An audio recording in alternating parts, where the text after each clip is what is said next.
Hello and welcome to the Pompey Politics Podcast, the podcast where we discuss matters of international, national and local importance in a calm, reasoned and balanced way to get to the heart of the matter. I'm Ian Tiny Morris. And I'm Simon Sansbury. And a couple of minutes late as we were wrestling with a few technical gremlins, but the sun is in the sky. It's all going on in the world, and today we've done a viewer's choice, haven't we? We did indeed. We asked our viewers to tell us what they thought our topic should be based on kind of what's hit the newswires lately over the last week or so, and we came up with a list of what the kind of the possibles would be and what the also rans would be. But we've also got we got a final list of answers. So. Yeah, we've got a couple of things. I don't know, are you still, because I'm getting an echo now my end. I don't know the technical issue that you were having before, which is kind of really bizarre. No, this is what we were wrestling with before we went live. So I was echoing, and now I'm absolutely fine. And Simon appears to be in a world of trouble. If anyone wants to let us know in the comments if they're having any problems with the audio, or if indeed they can actually understand what we're saying, that would be absolutely fantastic.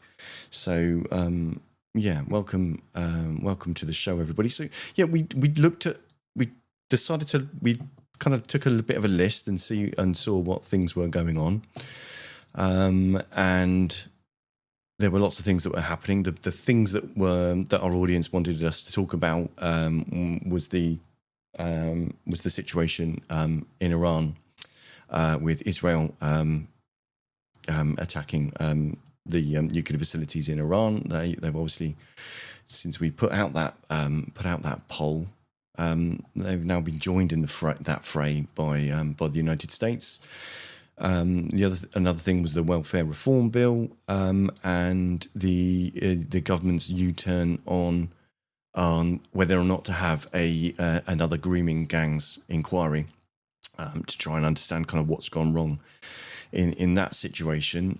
So those are the big things that we're going to kind of hip in topic. So it's worth just mentioning in passing the things that were kind of also rans that didn't kind of make it to the list.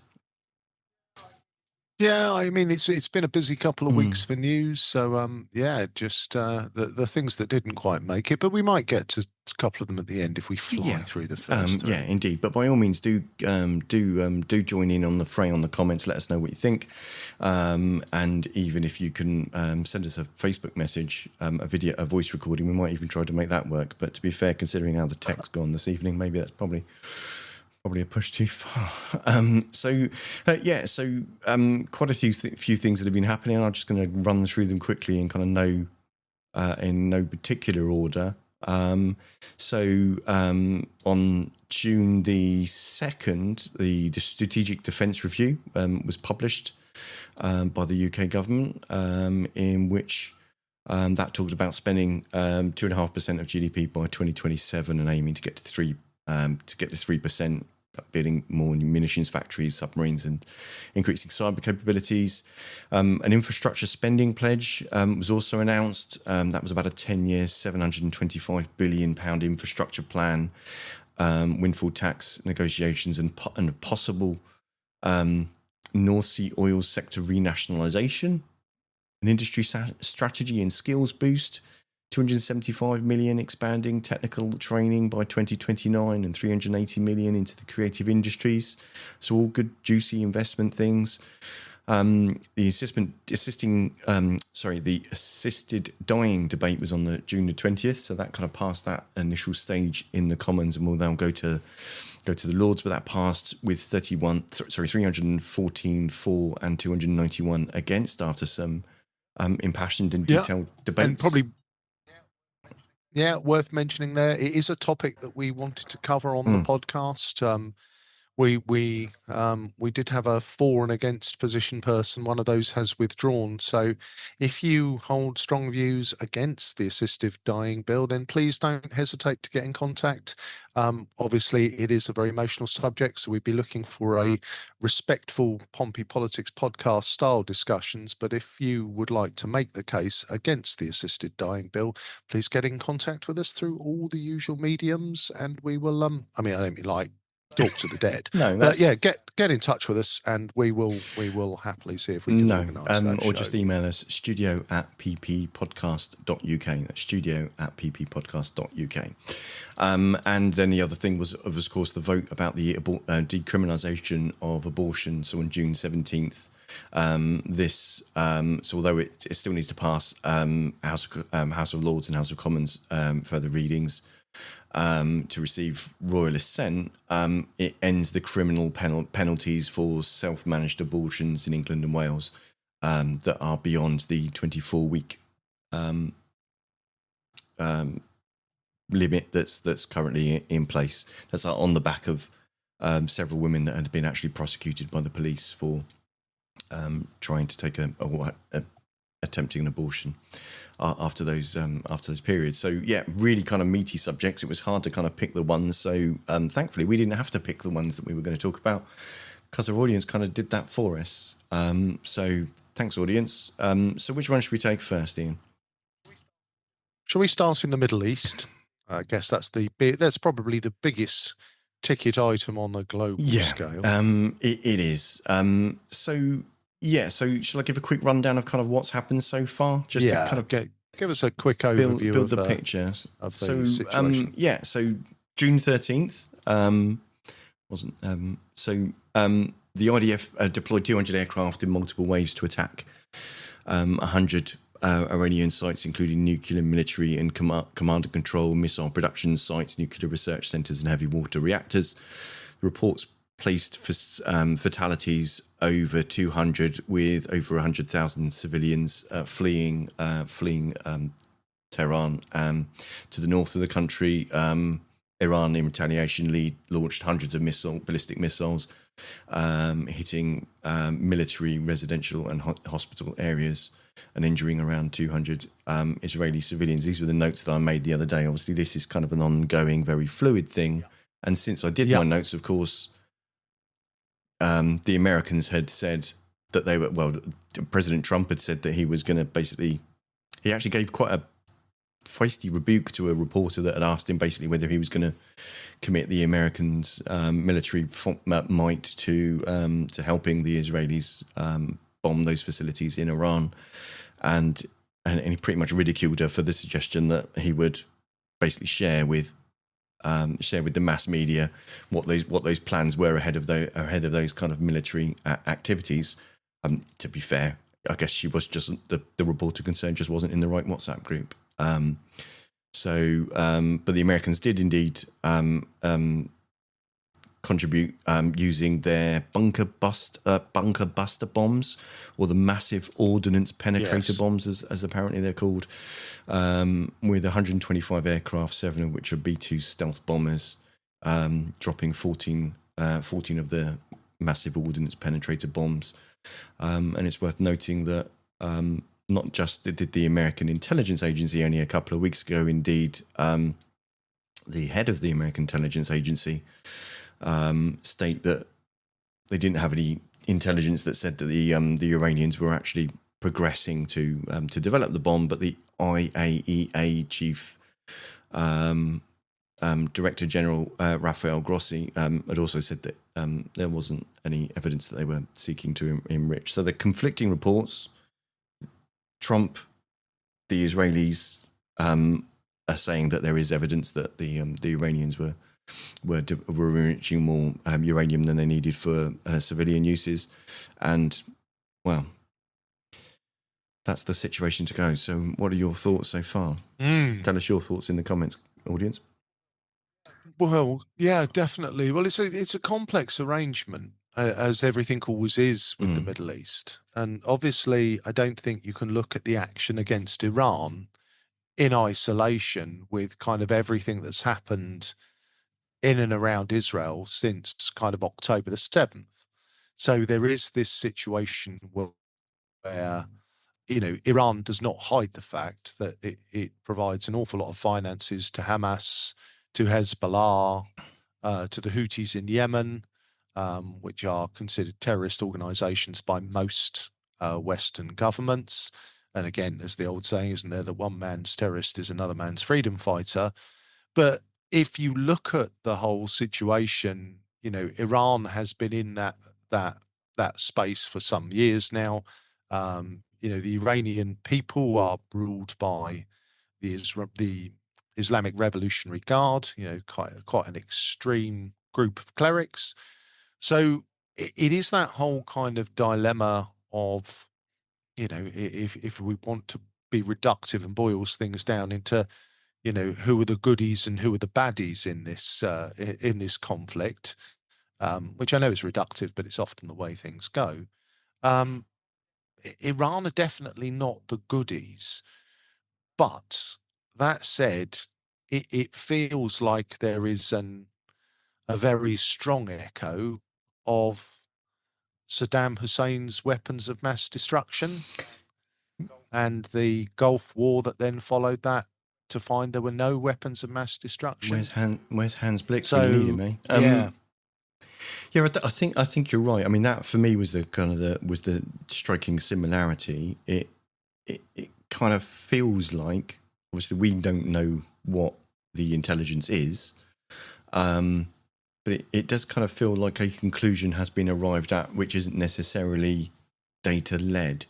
Is possibly a polite way to put it, or maybe it is, and all of the other countries in the world that say that there isn't data that says that are completely wrong. I don't know. You don't. That's the trouble with this, is you're never going to see the data, and indeed, when governments start actually sharing their intelligence information, it's usually tarted up in such a way that it just presents the argument that they want it to make. So it's kind of like but it does have kind of all the hallmarks of that. It just feels, if I'm honest, kind of my observation was, haven't Israel got enough going on at the minute that they kind of, what suddenly changed in the last week that meant that this needed to happen? Or well, I think you might have hit the nail on the head, Simon, to be honest, which is that, if you look at this, if you look at where Israel is, and you look at, and I think we touched on it, and if you look at some of the factions of Hamas, if you look at Hezbollah, they are only able to do what they do because of the money that Iran provides for them, and resources and rockets, and the ordnance all comes from Iran. So I guess, if we look at this through the business lens, we've both worked in continuous improvement and, root cause analysis. And often the thing is, if you don't solve the root cause, you can treat as many of the symptoms as you like, but the problem won't go away. And this feels to me like as you say, whether the data justifies it or not, it feels to me like a concerted effort from Israel, and now being backed by America, to effectively look to generate a regime change in Iran, which I guess the hope would be that if more moderates were running Iran rather than the Islamic Revolutionary Guard, then that might choke off the supply of money, goods, and arms to those who are surrounding Israel currently, and would give them, quote unquote, less problems. It it it looks like the logical kind of approach from, when I kind of try and take a step back. I think, and I'll just say in answer, by the way, to Man of Glass, your comment, by the way, can we see comments in the chat? Yes, we can. So if you're commenting on YouTube or Facebook, we can indeed see your comments live. So we'll respond to them if we can. Yeah, I don't know. I'm just always struck by there doesn't necessarily have to be a kind of a black and white and a binary kind of this side is right to do this or this side is wrong to do this, or actually some of these things can also be true at the same time. Yep. Iran definitely of heavy involvement with supporting Hezbollah or Hamas and other kind of organizations in the region. They've got their I guess their kind of their political and their military and their financial kind of fingers in all of those pies. They're providing drones and rockets to Russia to use in Ukraine. So they're they're not exactly kind of sitting there peacefully minding their own business and No. why are these people attacking us? But at the same time, it kind of just seems really strange that it happened kind of at this point, at the point where the situation in, let's not forget, obviously the horrific events of 7th of October, where Hamas launched their dreadful attack into Israel, but subsequent effective mass punishment of the people in Gaza doesn't seem to have kind of an end in sight, and that seems a thoroughly miserable situation. So why kind of, I don't know what's kind of suddenly changed that means that you pick another front in that fight and decide to kind of go after the quote unquote kind of parent or cousin kind of organization.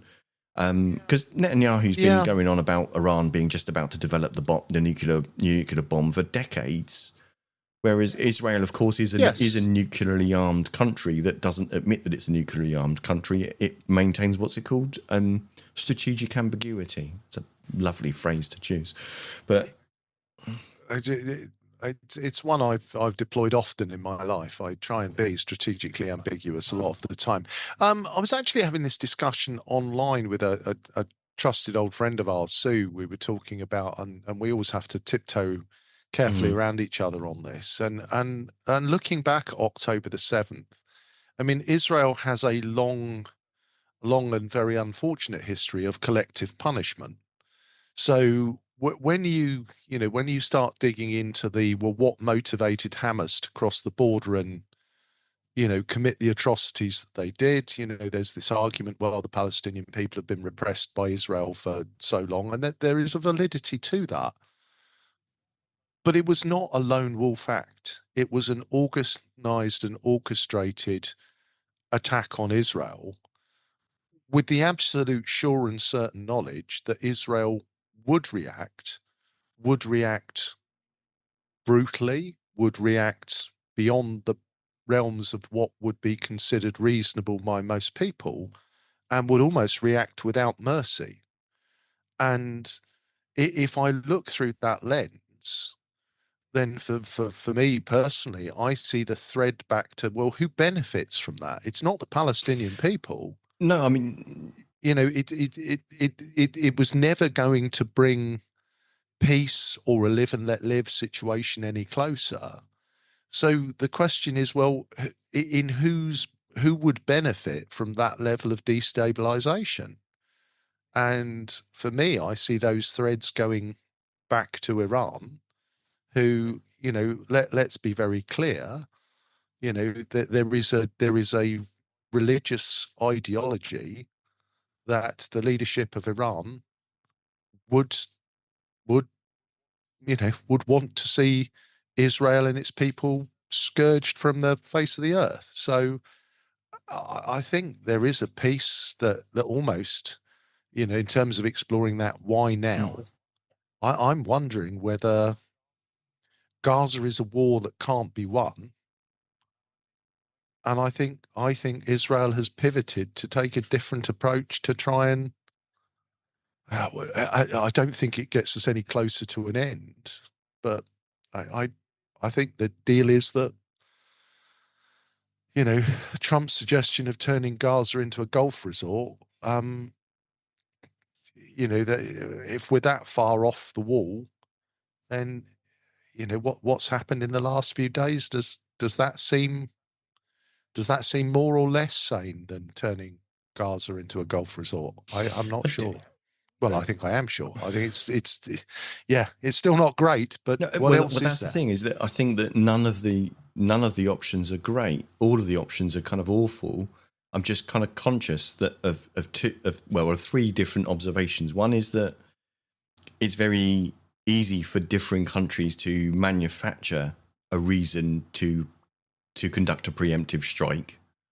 And if it was a different Yes, country that decided to launch a preemptive strike, if it was China, or if it was Russia, or if it was North Korea, would the debate in the West be entirely different? Of course, it bloody would. At the same time, no one but wants I a think that nuclearly armed Iran.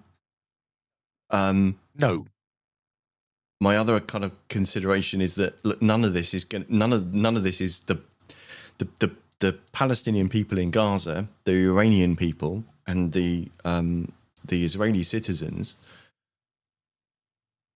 They are not the ones that are making these decisions that are actually then they are paying the price for.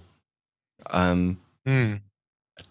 I, and I don't know. I don't think anybody really honestly believes that you can bomb your way to peace.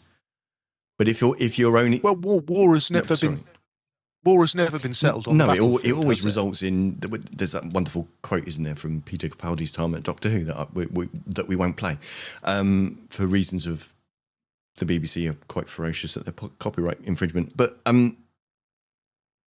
yes, you do end up having to, because unless you believe, and you'd have to be insane to think that you can, unless you absolutely wipe out all of your enemy, you at some point have to sit down and talk and agree to find a way to a peaceful resolution. And it's always it's an everlasting shame of humanity that sadly thousands or hundreds of thousands or even millions of people die, and there's much bloodshed before sometimes deeply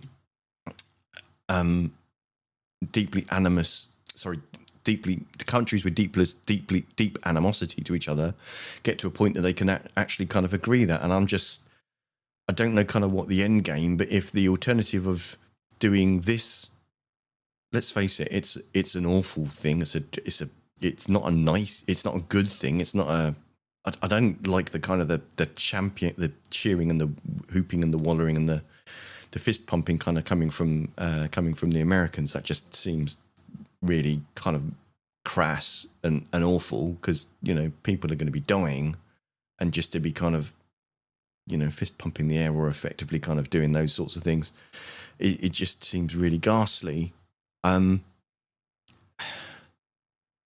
if the alternative is allowing an enemy that is sworn to eradicate you to have a nuclear weapon, then you kick the can down the road of, I do something now so that I put off the day where they actually get that weapon, because that's the point Yes, and where it can't cross. yeah, And on Iran's yeah, side, weirdly enough, in Ukraine, you're seeing a demonstration of actually what happens to countries who don't have nuclear weapons or sign away their rights to have their nuclear weapons.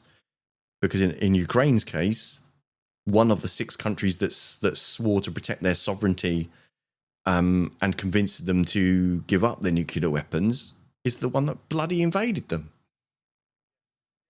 yes, yeah, and that's the thing, isn't it? It's And all I shit. guess well, it is. There is no easy answers, but I guess if the ultimate end of this would be that the Iranian people get their country back, and the religious zealots that seized control are in some way deposed, then I think the world would ultimately be a better place. But you seldom get regime change by dropping bombs, even if they are extraordinarily clever and very, very devastating bombs, which bloodless coups are like hen's yeah, teeth and rocking horse yeah, poo. yeah, They're as much as there are lots of countries that would be quite happy for Iran no longer to be the type of theocracy that it is, and for its people to have a better, safer, and a brighter future. The truth is that, not being funny, you don't have to look far back in our history books to kind of see what's happened in their country over the last 70 years because America and the UK meddled with with who was running their country. Yeah, yeah, and we see that all across the world, don't we? The enemy of my enemy is my Yeah, friend. All the time that the Taliban were attacking Russia, the Taliban were yeah. good folk. They were our friends and allies until they started attacking us, and then they no longer were. So I think that's as much as we can do on Hmm. the Middle East. Where should we go next? Should we go disability benefit cuts? Yeah, let's go for welfare reform. So my quick kind of précis on that one was that it was a green paper introduced and draft bill in March this year, that basically puts into place that from November 2026, new PIP rules come into effect in 26-27, and universal credit health top up will be halved for new claimants, and standard universal credit allowance starts rising, and effectively by 2028 the welfare capability assessment will be abolished, and therefore the PIP will be the sole health eligibility test. There's lots of kind of quick sums in the information. Talks about total welfare spending for I think it was 25 is projected to be 313 billion, of which over 55% is pensioner benefits, with working age and child welfare benefits being 141 billion, and disability and health related benefits are 75 billion of those. It's really interesting how they've quoted those because they don't add up to the 100%. They kind of seem to have No, subdivisions of, but they've not made that clear in how they kind of made the numbers. So it's not just the fact that we're numerically illiterate. It's the fact that weirdly in the government statistics, they're not actually kind of presented in a clear way. But it's about 10% of GDP or 23.8% of government spending. So away you go. big numbers, but obviously, Yeah, we're a as we billion here, a learned billion there. Before when there long, was. we'll start talking real money. Well, but I guess, when we look at over half of it being kind of age related, pensions, we've seen how lively that gets when the government suggests making a cut there with the winter fuel allowance. So that's kind of not going to happen. So let's focus on Mm. PIP. So again, for anyone who's relatively new to the podcast, I am blind, so I have lived experience of PIP and am a PIP claimant myself. So PIP is an in-work benefit.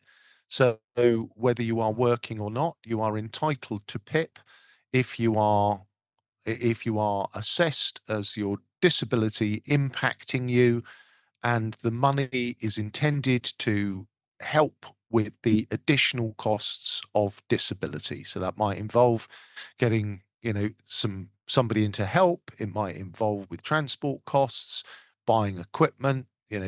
Wheelchairs are horrendously expensive. So that is the kind of logic behind PIP, and I think most people would agree um, that kind of makes sense. Um, that there is that payment. I mean, there is always the argument about whether it should be a means tested benefit or not, which is, again, there is no suggestion at the moment that they are going to means test it, but that would have been an avenue that it wouldn't have surprised me if they would have opened up. But I think when we look at Mm. this, Simon, there is a little bit of history, which is why the government is now in trouble. So if we go back about 6, 7 years, might be longer, because let's go back perhaps 10, about 10 years ago, there used to be the same benefit was called disability living allowance. And it used what's described as the medical model of disability. So if you turned up with your certificate from your ophthalmologist that said, I am blind, or you turned up with your certificate from your specialist saying, I am a wheelchair user, they looked at the certificate, they looked at you, they ticked the form, and they said, there you go, job done. That all sounds relatively straightforward, doesn't it? Yeah, sounds kind of simple there and then. Simple kind of assessment. Where we go. Ah, You're going to tell me no, that doesn't. yep, That's not work. Okay. no. So they then moved towards more of what's called the social model of disability. So you now have this long questionnaire which you have to answer a series of intrusive questions about your personal well-being, self-care, being ability to produce yourself a meal, and how your disability impacts you. Okay. So this means, No, no. Sorry. Go on. sorry, yep. So this means that in terms of eligibility for PIP, it is no longer black and white. So when we look at different hidden disabilities, such as anxiety, neurodiversity, some kinds of neuroskeletal conditions, if you answer the form in a positive, I make the best of it, I can do this, I this is hard, but I manage, you get no pounds and no pence, even if you are obviously medically disabled. But if you answer the question that says, it's all too much for me, and I can't get out of my bed in the morning, and my condition disables me, you get the benefit.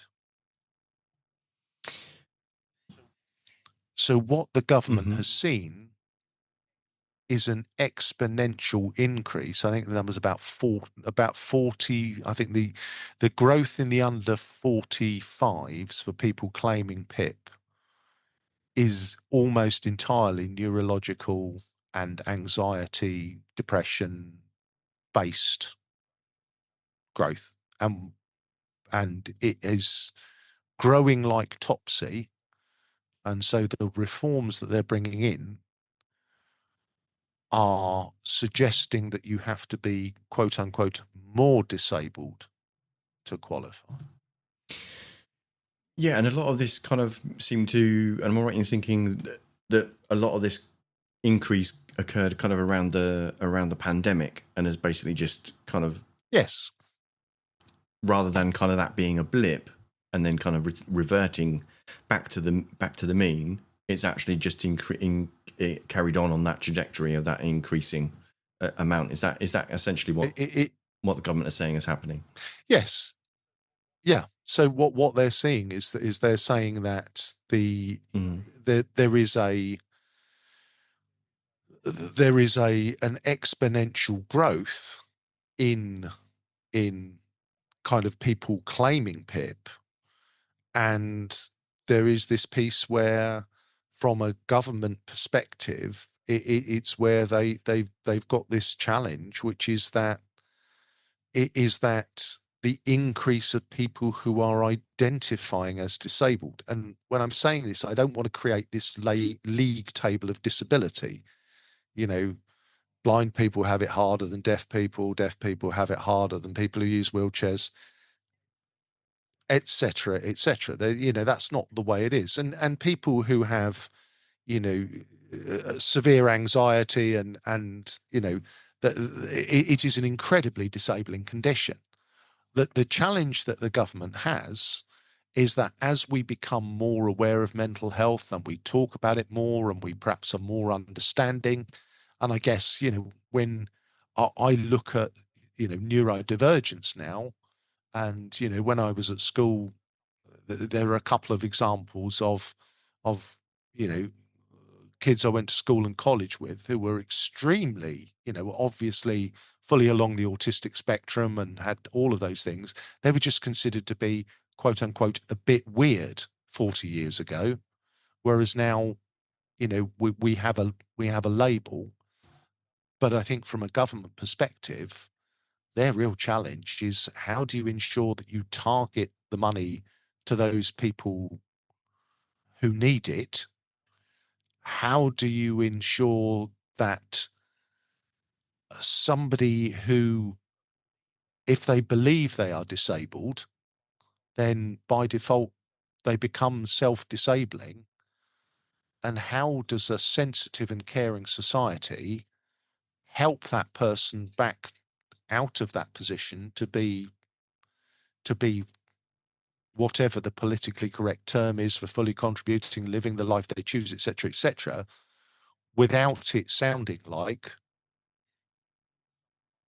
some kind of slight on people who are experiencing mental health episodes. And we go back to the old 70s style. Well, they just need to grow a pair. They need to man up, get kind of, you know, come on, stop, get over yourself, stiff upper lip and all that. So I think the government is in a hugely difficult position on this one.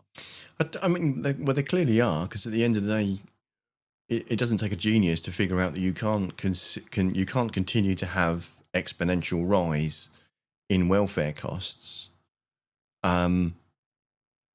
because we don't actually have an endless amount of money available, and there are other things that also want to have continual exponential rises in the amount of money that's spent on them. And if the economy, we're going to go down a Liz Truss rabbit hole in a minute if we're not careful. Unless you kind of keep growing the pie, there isn't more pie to actually kind of dish out to all of the things we want to spend them on. I just think, yeah, I don't know. I think some of the language around this. I'm not saying in our conversation. I'm saying in some of the places you kind of see this you see this discussed. It kind of it talks about these bloody effectively kind of accusing people of being lazy or swinging the lead, or why do I have to go to work for a living when the person across the street never opens their fucking curtains? Sorry, I'll have to bleep that out. All of those kind of sorts of things where it's. I don't know. Yes, there's possibly a very, very small minority of well, actually, no, there is data that shows that there's an infinitesimally small number of people that are basically taking advantage of the situation. But most people may simply not be able to see a way out of the situation that they're in and see a way to them being able to actually to use the phrase, kind of actually hold down a job and to be productive in that way. I don't know. I can't honestly believe that someone really wants to sit at home all day when they could be, doing something, even if they can't work full time, but they can actually kind of contribute in some way, because everybody knows that it's, getting out, meeting people, being somewhere else, doing something that feels valuable and worthwhile makes you feel good and is actually good for your mental health. I just think before you can start cutting the amount of money you spend on just supporting people to quote unquote stay where they are, you first kind of need to spend money on helping them remove or address or mitigate the things that are blocking them actually re-entering or retaining a job in the workplace. And that might be difficult because some employers might struggle to be able to deal with people, for example, that have conditions that mean that their ability to work is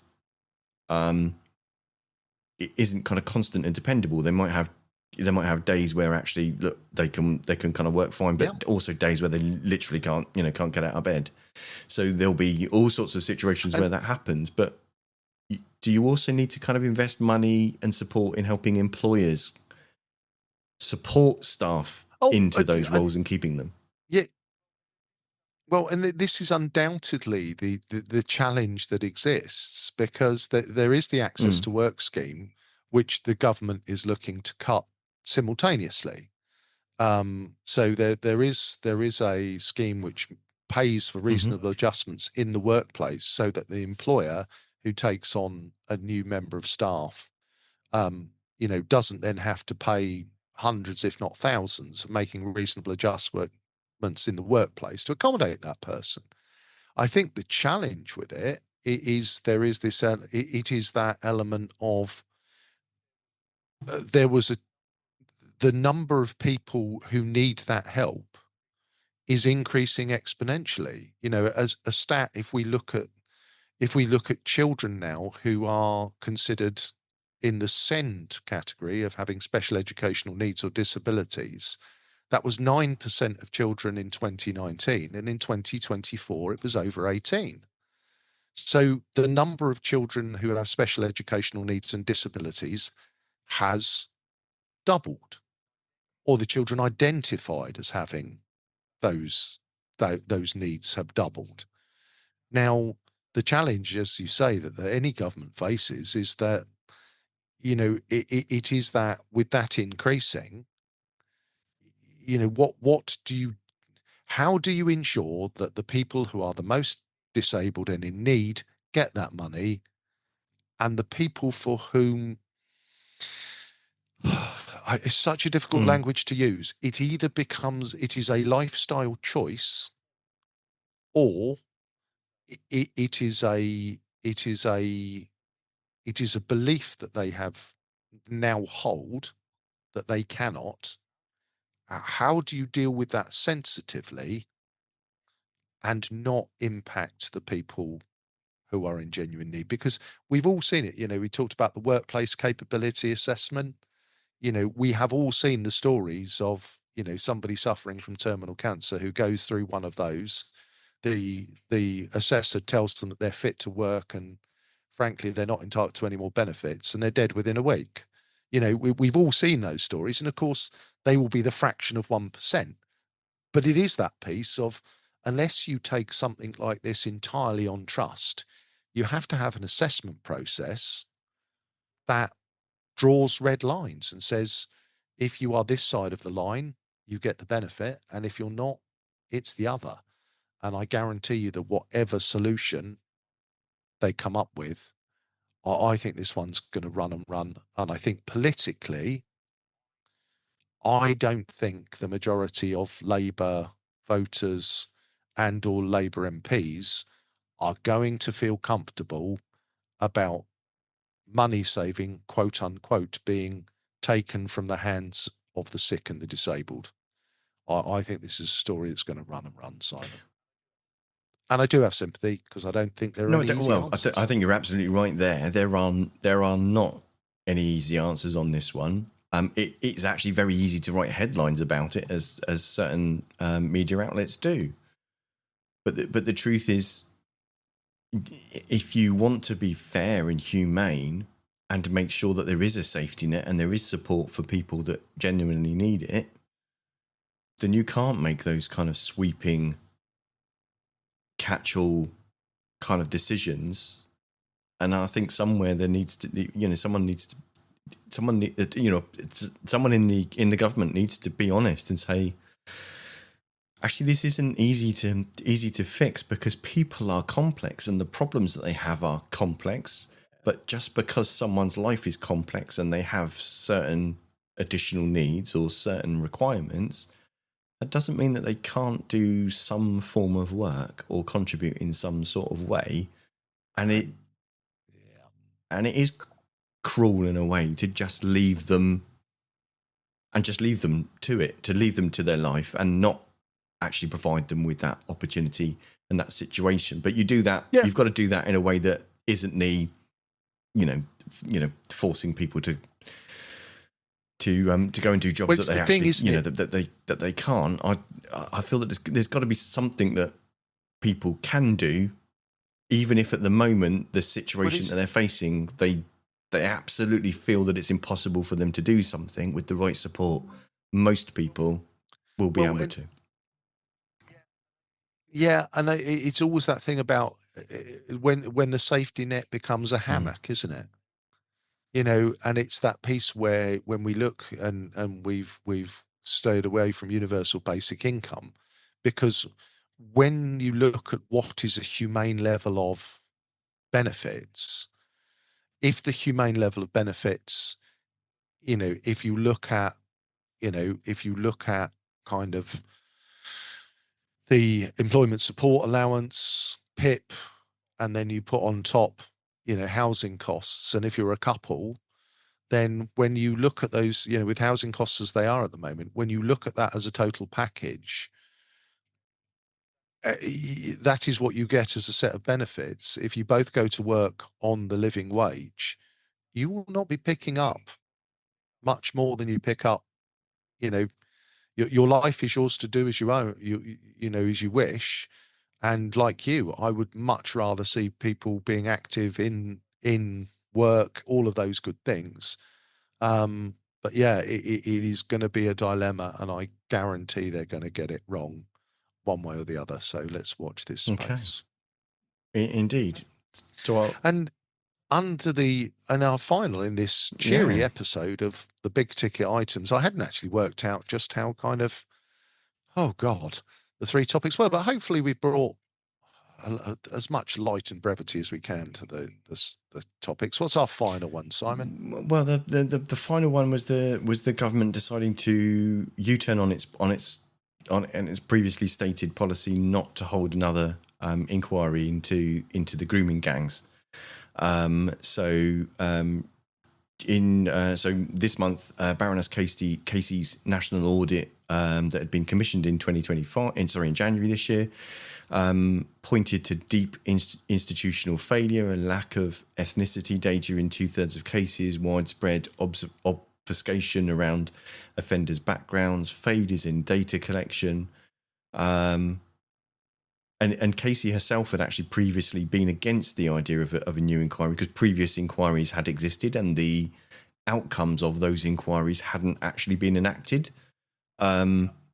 She'd previously been against it, but has concluded that the systemic failures warranted a full and statutory inquiry. So that's one with a judge-led panel that actually has legal powers to compel testimony and documents. So it's not would you mind actually just coming before us and answering some questions if you don't mind, old chap? No, it's a full kind of full force of the law. But there've been. There was a Rotherham report back in 2014 from Professor Alexis J. Revealing institutional failings. There were further reviews between 2015 and 2018, highlighting widespread abuse and failures of both police and of councils. In 2019, the Boris Johnson government promises tougher action. In 2020, the Home Office review finds no clear ethnic patterns among offenders, sparking criticism. It had downplayed the issues. In 2022, Alexis J proposes a new national inquiry, but the government rejects the idea, arguing local inquiries are enough. Remember, that's 2022, and the government didn't change till 2024. 23-24, the Keir Starmer and Labour position, they were arguing a statutory inquiry would delay justice and duplicate existing efforts. But with the production of this review, they've changed their minds and decided that after this report from Baroness Casey, and it's fair to say that there's been lots of media attention around it through the spring, with Sarah Champion and Lisa Nandy basically breaking ranks in Labour to call for an inquiry. So the terms of reference of the new inquiry are going to get published in between July and December this year, with survivor evidence collection beginning in next year.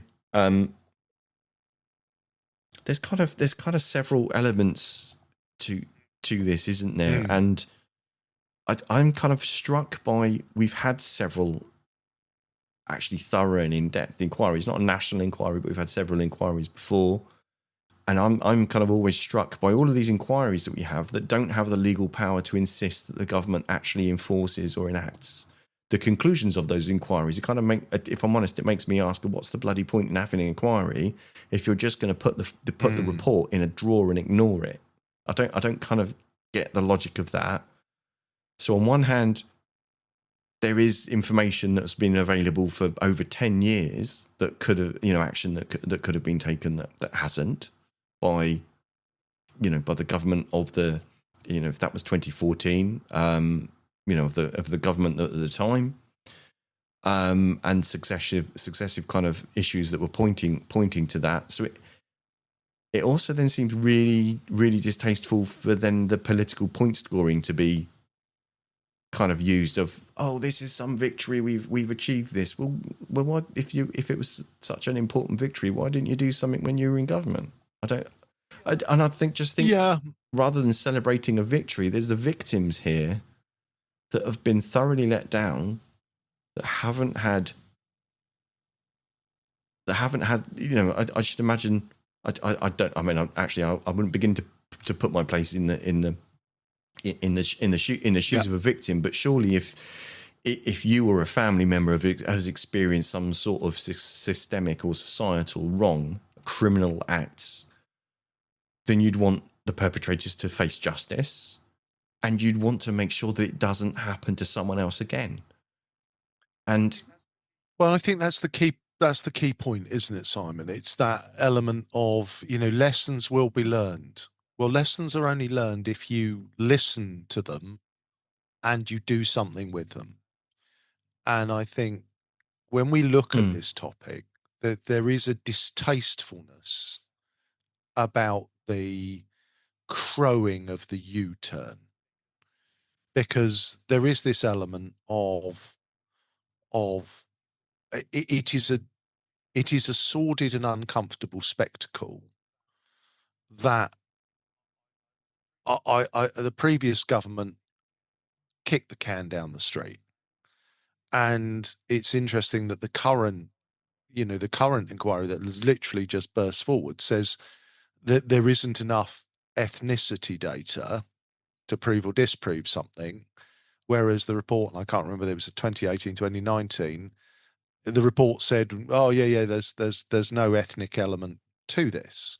So the challenge where we're at now is, and let's not avoid the elephant in the room, the likes of Stephen Yaxley Lennon, aka Tommy Robinson, and his kind have been crowing about this for years and making all kinds of false equivalents that, about people of South Asian origin and of the Islamic faith, and effectively all the perpetrators being kind of in that social demographic.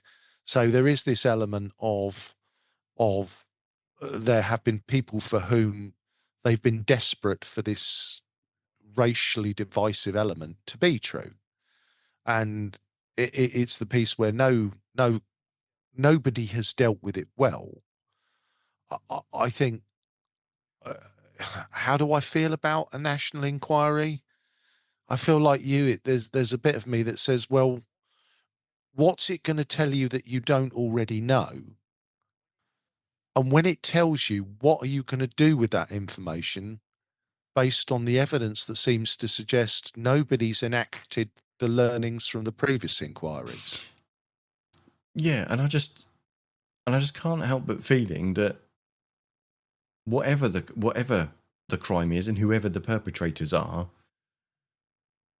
surely we owe it to investigate that and to take reasonable steps to bring the perpetrators to justice, and to stop those failures actually happening again, to stop it happening to more young girls. And let's face it, the victims are predominantly young girls, and by not taking it seriously and by not doing something about it, unfortunately, it's given fuel to the fire to the likes of Yaxley Lennon and others that would quite happily make political hay of it. I'm just like, can we just do something that actually addresses the bloody problem, please? Can we do something that actually is justice, that isn't political point scoring, that isn't dodgy Facebook posts, that isn't shady accusations put out about social media that that turn into destruction of property, or put people's lives at risk?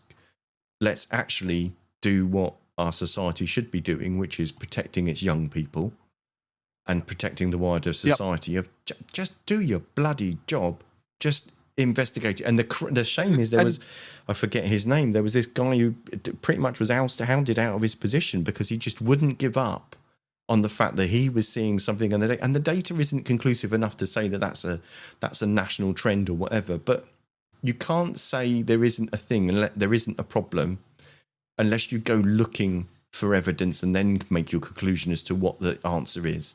It's again like our first thing. And it's like, well, if we don't look hard enough, we won't find a difficult problem that we have to deal with. Definitely, and I think that's where that's where the unanswered question, isn't it? Is that what were several of these gangs allowed to act and allowed to perpetuate their activity because the institutions of the police and the council and social services were frightened to call them out because for certain gangs, they were of the South Asian Islamic community. And was there an institutional fear that allowed those horrific crimes to perpetuate? And I'm torn between the fact that that can only be investigated at a local level because it will be people, and it will be people who made those decisions. And there is a part of me that says, well, if it's done at that local level, people shouldn't be allowed to mark their own homework. So I guess my profound hope, having the government having made its decision, is that I think, like you, that this isn't just another 2 years of reopening trauma to, as you say, open a desk drawer and slam the. If we're having a statutory inquiry that compels people to provide evidence, then can it also be part of the terms of reference of that inquiry that the government are required to enact its recommendations? Yeah, let's compel them to act. So on that closing note, we've covered some ground this evening. I wouldn't say they've been the jolliest topics, but sometimes the world is not a happy place. We will do our utmost to continue to bring you the stories that matter. And as we've said before, we do requests. Thank you to everybody who's kind of listened along or listened this evening, or listen to it on your favorite podcast platform provider. So you've been listening to the Pompey Politics podcast. I've been Ian Tiny Morris. And I've been Simon Sansbury. Do make sure to subscribe to us on YouTube or follow us on Facebook or sign up to our newsletter so you can get details of up and coming shows. And you can do that from our website, which is ppodcast.uk/newsletter. The link is in the comments. But thank you very much for joining us, and we'll see you next time.